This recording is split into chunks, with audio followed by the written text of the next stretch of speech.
than 4,000 books were targeted for censorship. Yet despite these alarming trends, today is a day of celebration as we grant these high honors in journalism, literature, drama, and music. I want you to know jurors had a wealth of excellent work to review, with more than 1,200 journalism entries and thousands of books, to narrow down to just 3 finalists in each category for the board to select from. As one of the jury chairs said of the complexity of the judging process, it feels like some kind of miracle of civility that everyone finally comes to agreement and gets the job done on time. They did, and the board did. And in a minute, I'll announce the finalists and winners. But first, I want to hand this over to the co-chairs of the board of the Pulitzer Prizes, Neil Brown, president of the Poynter Institute, and Tommy Shelby, professor of philosophy, African and African American Studies at Harvard University. Neil? Thank you, Marjorie. The Pulitzer Prizes are more than journalism's most esteemed honor. They are a commitment to the highest standards of fairness, honesty, and storytelling for those who pursue facts and reveal uncomfortable truths. But excellence doesn't come easy, and journalism is under threat. On college campuses, in state capitals, and at local school boards, journalists are locked out in order to thwart their independent reporting. At home and abroad, journalists face intimidation and violence by those who believe in repression over free expression. When we bestowed these awards last May, the Pulitzer Board condemned the unlawful detention of Evan Gershkovich, the Wall Street Journal reporter imprisoned in Russia. Here we are a year later, and Evan is still a prisoner. This is outrageous, and the Pulitzer Board renews the call to free Evan. Free him now. From Gaza to Ukraine, from small towns to troubled city neighborhoods, courageous journalists aim to tell the stories of those who have too little power, and we seek to shine a light on those who have too much. Today, through the Pulitzer Prizes, we honor all who do this work, and we do so with gratitude. Now it's my pleasure to turn it over to Professor Tommy Shelby. Thank you, Neil. We are here to recognize not only excellence in journalism, but also to honor distinguished work in 6 book categories and in drama and music. Our mission is to celebrate the finest achievements in arts and letters, to promote independent and critical thought, and to foster freedom of expression. This year, we are thrilled to highlight a wide array of truly exceptional works of creativity and research. With remarkable depth and insight, these finalists and winners explore universal themes in refreshingly new ways. We are astounded by their explorations of the meaning of family and friendship, and their enlightening and sometimes heartbreaking stories about migration, disability, and illness. And we are astonished by their vivid portrayals of love and loss, trauma and healing. These works also speak candidly about the darker aspects of human life.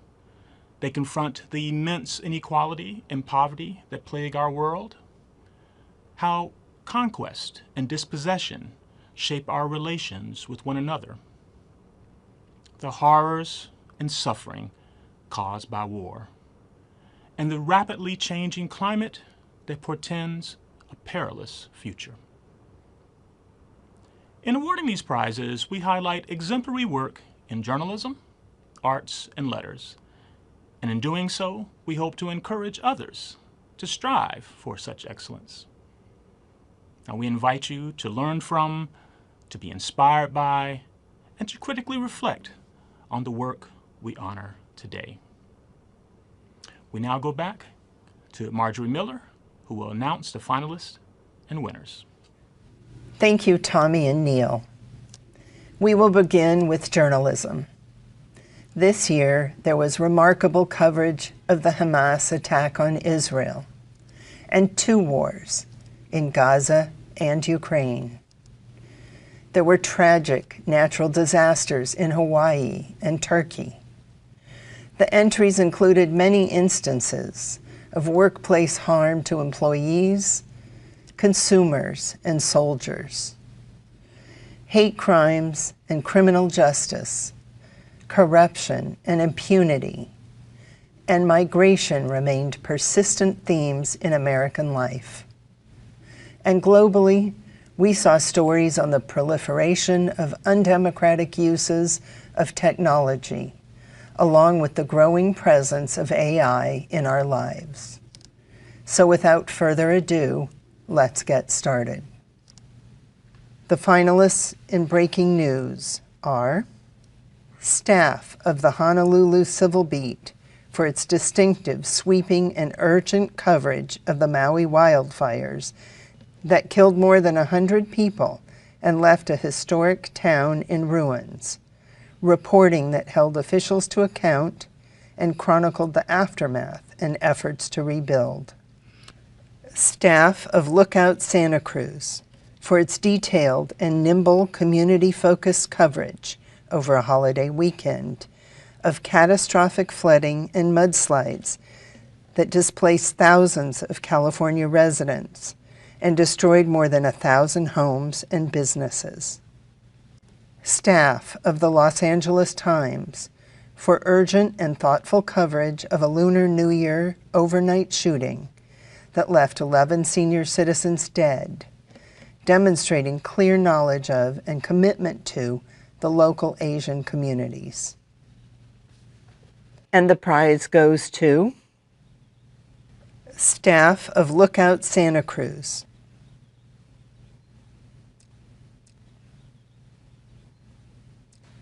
The investigative finalists are staff of Bloomberg for a deep and rigorous investigation of how the U.S. government aided the global spread of gun violence, prompting the Biden administration to halt most gun exports for 90 days, while it reviewed the federal government's marketing relationship with gun manufacturers.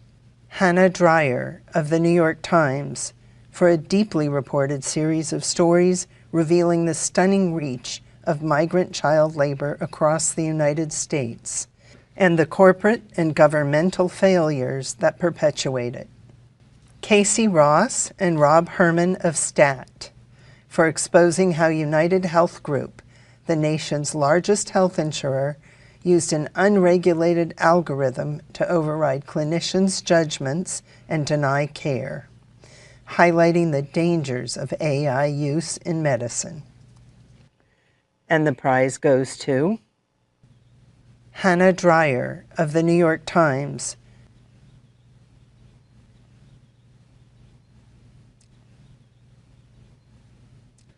The finalists for explanatory are staff of Bloomberg for rigorous, far-reaching reporting that holds corporate water profiteers to account and exposes how they willfully exacerbate the effects of climate change at the expense of less powerful communities.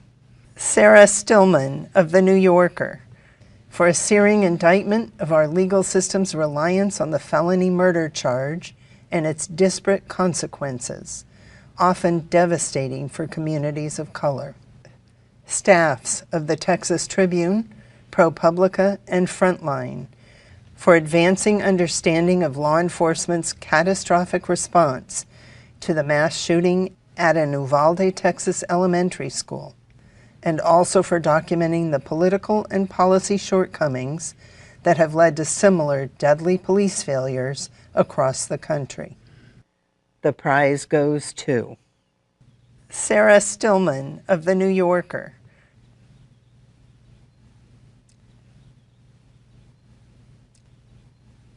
The finalists for local are Sarah Conway of City Bureau and Trina Reynolds Tyler of the Invisible Institute for their investigative series on missing Black girls and women in Chicago that revealed how systemic racism and police department neglect contributed to the crisis.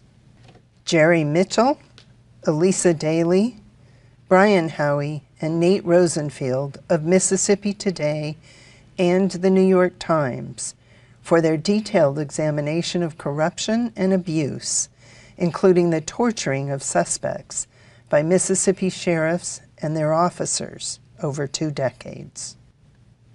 Staff of the Village's Daily Sun for its comprehensive investigation and moment-by-moment account of Florida officials in action before, during, and after Hurricane Ian, the deadliest storm to strike the state since 1935. And the prize goes to Sarah Conway of City Bureau and Trina Reynolds Tyler of the Invisible Institute.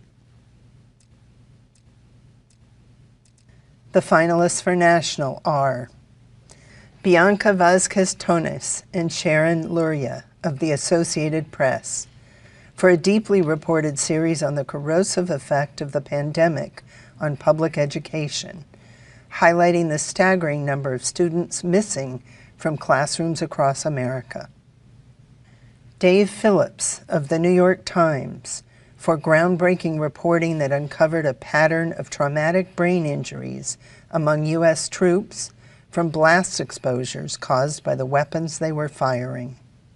Staff of Reuters for an eye-opening series of accountability stories focused on Elon Musk's automobile and aerospace businesses, stories that displayed remarkable breadth and depth and provoked official probes of his company's practices in Europe and the United States. Staff of the Washington Post for its sobering examination of the AR-15 semi-automatic rifle, which forced readers to reckon with the horrors wrought by the weapon often used for mass shootings in America.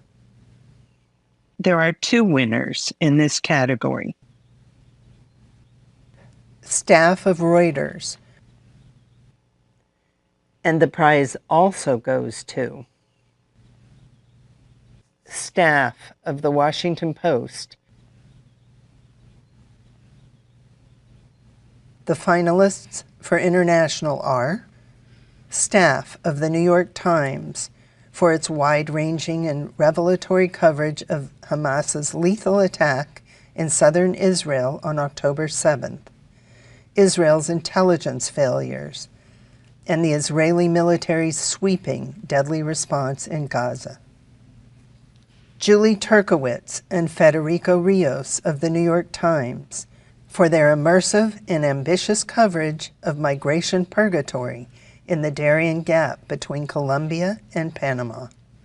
Staff of the Washington Post for a sweeping, on-the-ground investigation in India that exposed the methodical undermining of the world's largest democracy by Narendra Modi and his Hindu nationalist allies, who have deployed social media to foment hate and pressure American tech giants to bend to government power. The prize goes to staff of the New York Times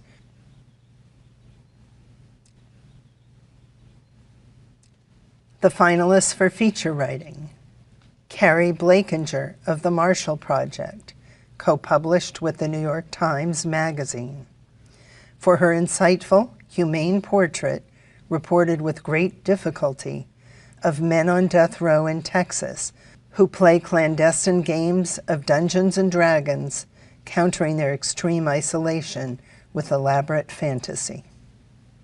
Katie Engelhart, contributing writer, The New York Times, for her fair-minded portrait of a family's legal and emotional struggles during a matriarch's progressive dementia that sensitively probes the mystery of a person's essential self.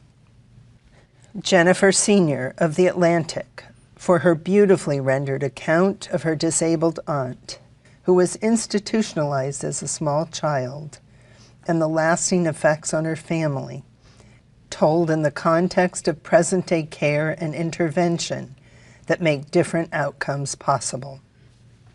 And the prize goes to Katie Engelhart, contributing writer, The New York Times,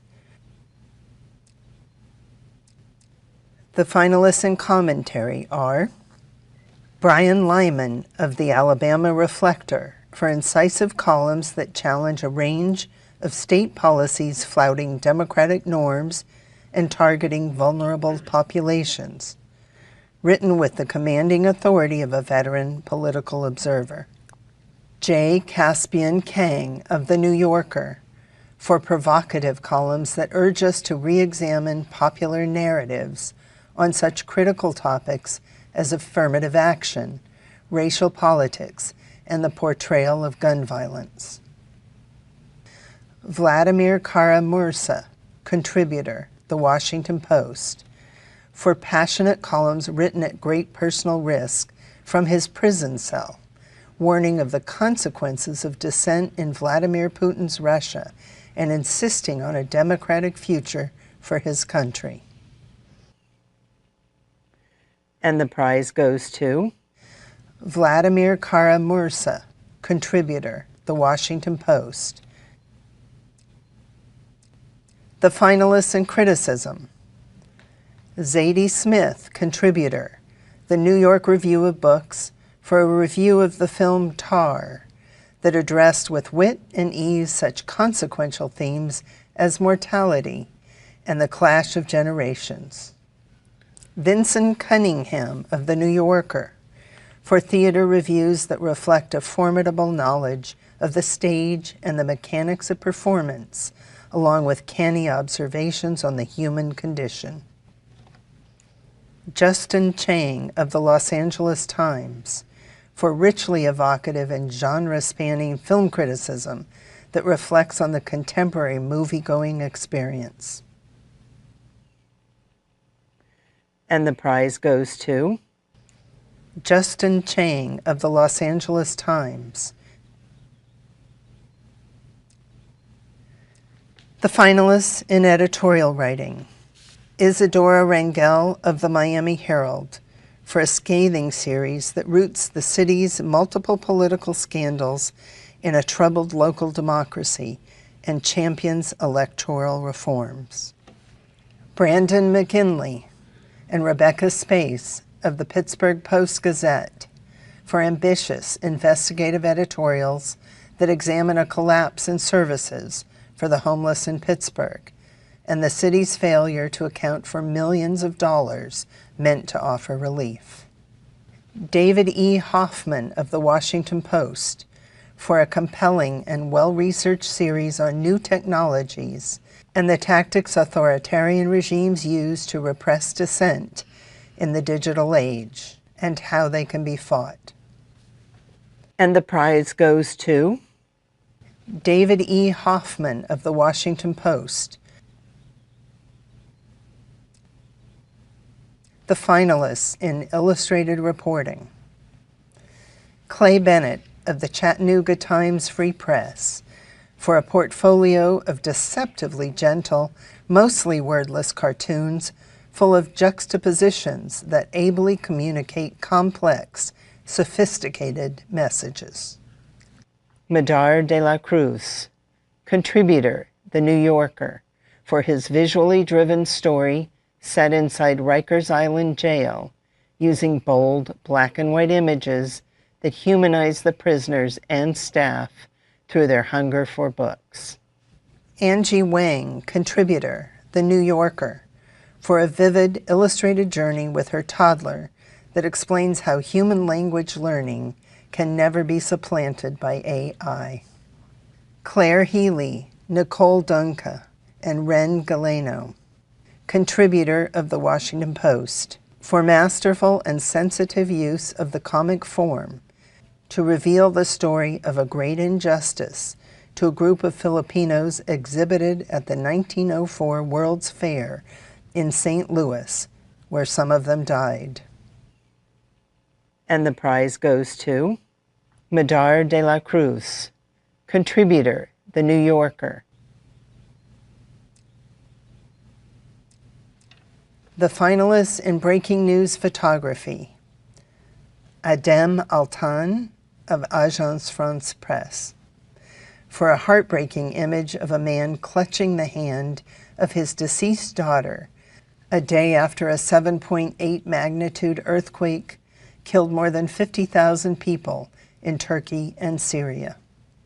Nicole S. Hester of the Tennessean for a distressing image of a young girl looking out of a school bus in anguish as she is evacuated from the scene of a deadly shooting at the Covenant School in Nashville. Photography staff of Reuters for raw and urgent photographs documenting the October 7th deadly attack in Israel by Hamas and the first weeks of Israel's devastating assault on Gaza. And the prize goes to photography staff of Reuters. The finalists in feature photography: Hannah Reyes Morales, contributor, The New York Times, for a creative series of photographs documenting a youthquake occurring in Africa, where by 2050, the continent will account for 1/4 of the world's population and 1/3 of its young people. Nana Heitman, contributor, The New York Times, for illuminating photographs portraying a generation living under President Vladimir Putin's resurgent nationalism while Russia is at war in Ukraine. Photography staff of the Associated Press for poignant photographs chronicling unprecedented masses of migrants and their arduous journey north from Colombia to the border of the United States. And the prize goes to photography staff of the Associated Press. The finalists in audio: staffs of the Invisible Institute and USG Audio for a powerful series that revisits a Chicago hate crime from the 1990s, a fluid amalgam of memoir, community history, and journalism. Dan Slepian and Preeth Varathan, contributor of NBC News, for their relentless 20-year investigation that resulted in a man wrongfully convicted of murder finally receiving clemency. Lauren Chuljan, Allison McAdam, Jason Moon, Daniel Barrick, and Katie Colinari of New Hampshire Public Radio for their gripping and extensively reported investigation of corruption and sexual abuse within the lucrative recovery industry that sought accountability despite legal pressure. And the prize goes to staffs of the Invisible Institute and USG Audio. The finalists in public service: KFF Health News and Cox Media Group for uncovering millions of cases in which the Social Security Administration overpaid beneficiaries, then demanded immediate repayment, imposing debts on elderly and disabled people who had already spent the funds. ProPublica for the work of Joshua Kaplan, Justin Elliott, Brett Murphy, Alex Mayer-Jeske, and Kirsten Berg. Groundbreaking and ambitious reporting that pierced the thick wall of secrecy surrounding the Supreme Court to reveal how a small group of politically influential billionaires wooed justices with lavish gifts and travel, pushing the court to adopt its first code of conduct. The Washington Post for its sobering examination of the AR-15 semi-automatic rifle, which forced readers to reckon with the horrors wrought by the weapon often used for mass shootings in America. And the prize goes to ProPublica for the work of Joshua Kaplan, Justin Elliott, Brett Murphy, Alex Mayer-Jeske, and Kirsten Berg. Today, we also are awarding 2 special citations. First, the Pulitzer Board awards a special citation for the late writer and critic Greg Tate, whose language, cribbed from literature, academia, popular culture, and hip-hop, was as influential as the content of his ideas. His aesthetic, innovations, and intellectual originality, particularly in his pioneering hip-hop criticism, continue to influence subsequent generations, especially writers and critics of color. Our second special citation goes to the journalist covering Gaza. In recent years, the Pulitzer Board has issued citations honoring journalists covering wars in Ukraine and Afghanistan. This year, the board recognizes the courageous work of journalists and media workers covering the war in Gaza. Under horrific conditions, an extraordinary number of journalists have died in the effort to tell the stories of Palestinians and aid workers in Gaza. This war also has claimed the lives of poets and writers among the casualties. As the Pulitzer Prizes honor categories of journalism, arts, and letters, we mark the loss of invaluable records of the human experience. Now we turn to the winners in arts and letters. Our arts awards illustrate that contemporary creativity is healthy, undiminished, and more diverse than ever, with new young voices joining the conversation. The entries in books, drama, and music address such themes as immigration, ecology, goodness, as well as intolerance in our history and in the present day. The finalists in drama are: Here There Are Blueberries by Moises Kaufman and Amanda Gronick, an elegant and harrowing work of documentary theater that examines the provenance of a photo album from Auschwitz and probes the unsolvable mystery of how individuals can insist on normalcy while atrocity lurks outside the frame. Primary Trust by Ebony Booth, a simple and elegantly crafted story of an emotionally damaged man who finds a new job, new friends, and a new sense of worth, illustrating how small acts of kindness can change a person's life and enrich an entire community. Public Obscenities by Shyok Misha Chowdhury, a densely written, deeply felt drama that examines identity, home, queerness, and language through the lens of a Bengali American reuniting with his family in India. And the prize goes to Primary Trust by Ebony Booth. The finalists in history are No Right to an Honest Living, The Struggles of Boston's Black Workers in the Civil War Era by Jacqueline Jones, a breathtakingly original reconstruction of free Black life in Boston that profoundly reshapes our understanding of the city's abolitionist legacy and the challenging reality for its Black residents. Continental Reckoning, The American West in the Age of Expansion by Elliot West, a masterly crafted and comprehensive narrative of how our nation's history unfolded across the American West and how the West, no less than the Civil War, profoundly shaped the rise of modern America. American Anarchy, the epic struggle between immigrant radicals and the U.S. government at the dawn of the 20th century by Michael Wilrich, a riveting and beautifully written story of how anarchists and their lawyers remade American law, with profound implications for modern jurisprudence and prompting serious reflection on the meaning and limits of democracy. And the prize goes to No Right to an Honest Living, The Struggles of Boston's Black Workers in the Civil War Era by Jacqueline Jones.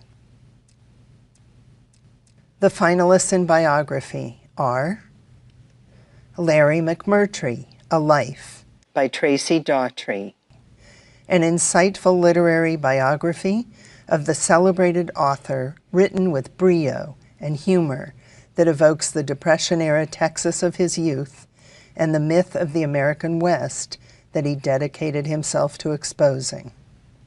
King, A Life by Jonathan Eig, a revelatory portrait of Martin Luther King Jr. that draws on new sources to enrich our understanding of each stage of the civil rights leader's life, exploring his strengths and weaknesses, including the self-questioning and depression that accompanied his determination. Master-Slave, Husband-Wife, An Epic Journey from Slavery to Freedom by Ilian Wu.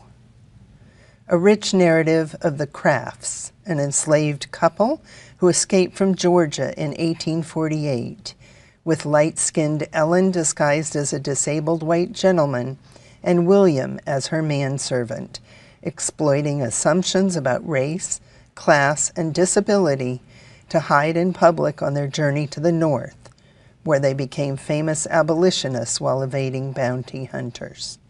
There are 2 winners in this category. King, A Life by Jonathan Eig.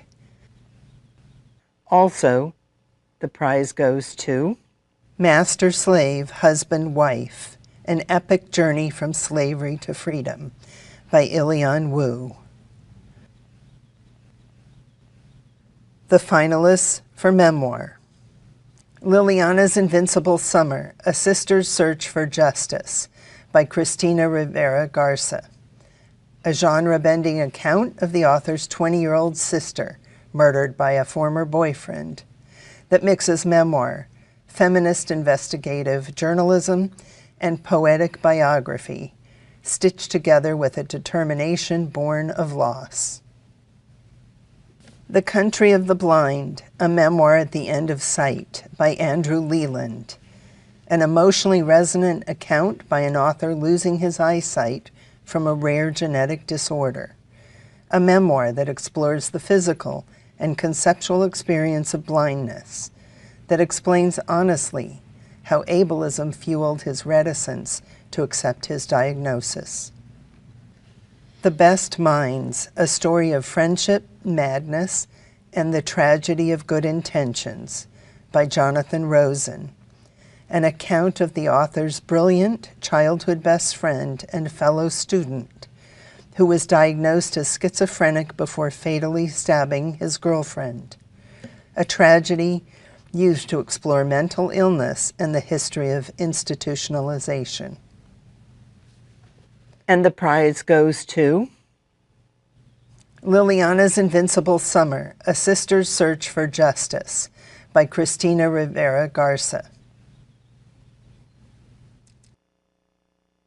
The finalists in poetry are To 2040 by Jory Graham, a fluent yet spare volume about grief, loss, and vulnerability through an array of themes including environmental disaster and personal mortality. Information Desk, An Epic by Robin Schiff, poetry that chronicles the oddities, indignities, and wonders of working at a museum, a vivid compendium of musings on the nature of art and its creation. Tripas, Poems by Brandon Som, a collection that deeply engages with the complexities of the poet's dual Mexican and Chinese heritage, highlighting the dignity of his family's working lives, creating community rather than conflict. And the prize goes to Tripas, Poems by Brandon Som.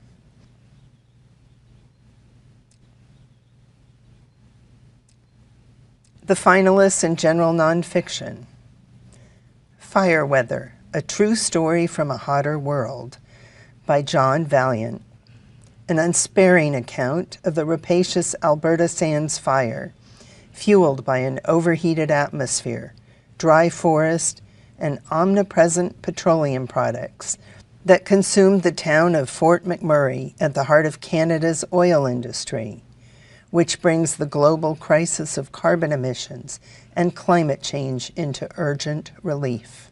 A Day in the Life of Abd Salama, Anatomy of a Jerusalem Tragedy by Nathan Thrall, a finely reported and intimate account of life under Israeli occupation of the West Bank, told through a portrait of a Palestinian father whose 5-year-old son dies in a fiery school bus crash when Israeli and Palestinian rescue teams are delayed by security regulations.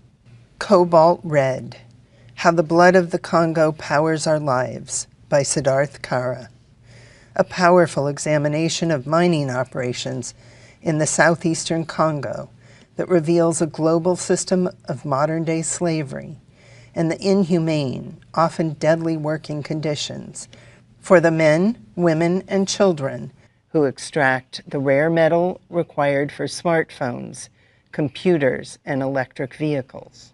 And the prize goes to A Day in the Life of Abd Salama, Anatomy of a Jerusalem Tragedy by Nathan Thrall. The finalists for music: Double Concerto for Esperanza Spalding, Claire Chase, and Large Orchestra by Felipe Lara, a reimagining of the traditional concerto with improvisation, vocalization, and Afro-Brazilian elements that forge compelling, intimate relationships between the orchestra and two soloists. Paper Pianos by Mary Kuyumjian, a socially urgent multimedia work that boldly melds music and audio documentary with first-person stories of refugees, exploring how music serves as solace and inspiration under conditions of displacement. Adagio for Wadada Leo Smith by Tyshawn Sori, an introspective saxophone concerto with a wide range of textures presented in a slow tempo, a beautiful homage that's quietly intense, treasuring intimacy rather than spectacle. And the prize goes to Adagio for Wadada Leo Smith by Tyshawn Sori.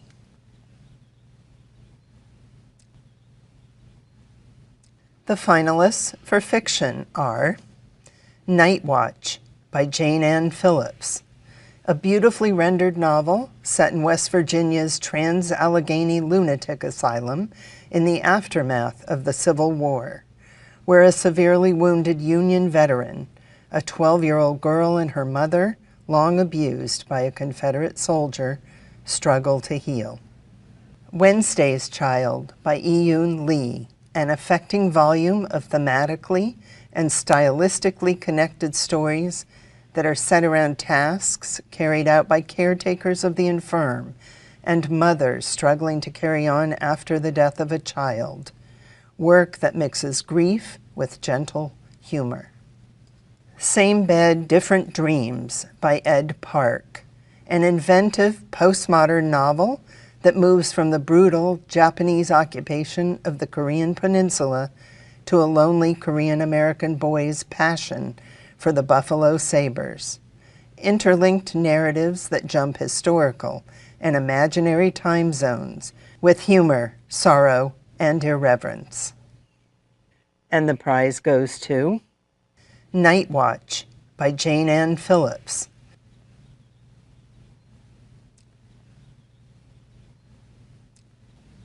Thank you for joining us this afternoon, and congratulations to all of the winners.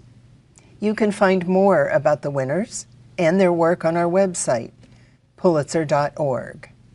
There you will also find a link to our Pulitzer on the Road initiative, with interviews and events with previous Pulitzer Prize winners. Once again, congratulations to all of this year's winners.